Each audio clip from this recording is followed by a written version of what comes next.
সেরাদের নিয়ে গল্প হয়, সিনেমা হয়, বই লেখা হয়। সেরাদের একসময়ের ব্যর্থতা অনেক মানুষকে অনুপ্রেরণাও যোগায়, কখনো শক্তি দেয়। কিন্তু ব্যর্থদের মনে রাখেন কজন?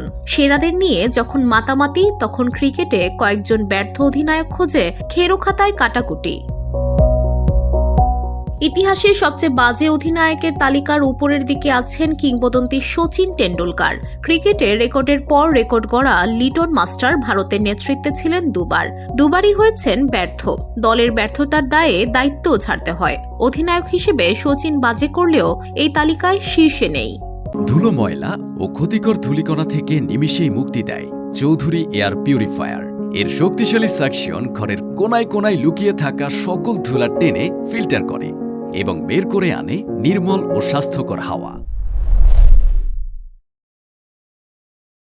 বাজে অধিনায়কের তালিকায় সচিনের উপরে আছে আরেক ভারতীয়, কপিল দেব।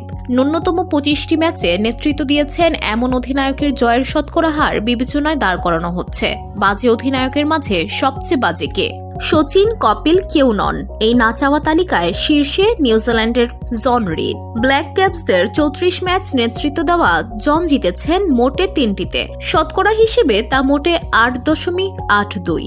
এর পরের স্থান কপিল দেবের। তার নেতৃত্বে 34টি টেস্ট খেলে 4টিতে জিততে পেরেছে ভারত, যা শতাংশ হিসেবে 11.76। সচিনের গড় অবশ্য আরেকটু ভালো। তার নেতৃত্বে শতকরা 16টিতে জিতেছে ভারত। 25 টেস্টে নেতৃত্ব দিয়ে তার জয় শুধু 4টিতে। বাংলাদেশিদের মাঝে এই তালিকায় মুশফিকুর রহিম ছাড়া কেউ নেই। টেস্টে টাইগারদের 25টি ম্যাচে নেতৃত্ব দিয়েছেন একমাত্র মুশফিক। তার অধীনে 34 টেস্টের 7টিতে জিতেছে বাংলাদেশ। জয়ের হার শতকরা 20.58। এই তালিকায় 19 ম্যাচে 4 জয়ে দ্বিতীয় অবস্থানে Sakib Al Hasan. VOD Bangla news desk.